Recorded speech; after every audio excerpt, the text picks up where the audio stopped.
तत्काल रूप धारण करके प्रकट हो जाता है, दर्शन दे देता है और फिर अंतर्धान हो जाता है।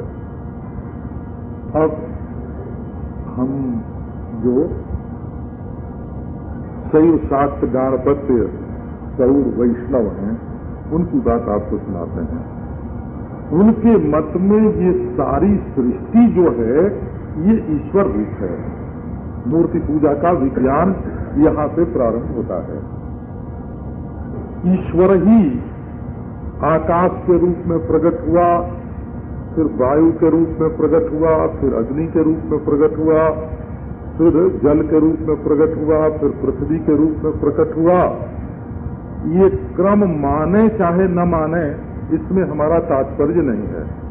हम एक संत के पास गए थे तो उन्होंने कहा कि पहले ईश्वर ने धरती बनाई, पर धूल धूल उड़ी जाए तो उसको गूंद करके पिंड बनाने के लिए पानी बनाया, है ना। पानी अधिक बन गया तो उसको सुखाने के लिए आग बना दी, आग न जले तो उसके लिए वायु बना दिया, और फिर इन सबको रखने के लिए आकाश बना दिया। तो क्रम में हमारा तात्पर्य नहीं है बाहर से भीतर बना कि भीतर से बाहर बना।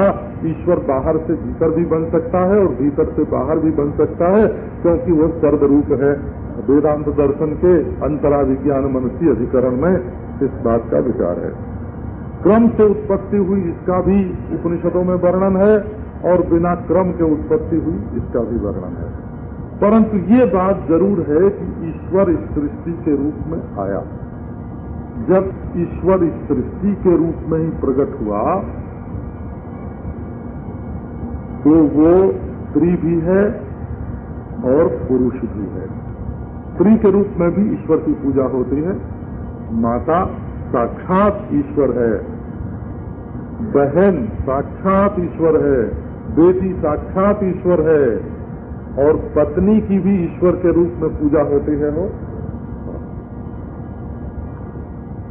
उसमें सधवा की भी पूजा होती है, विधवा की भी पूजा होती है, कुमारी की भी पूजा होती है, माता की भी पूजा होती है, विवाहिता की भी पूजा होती है।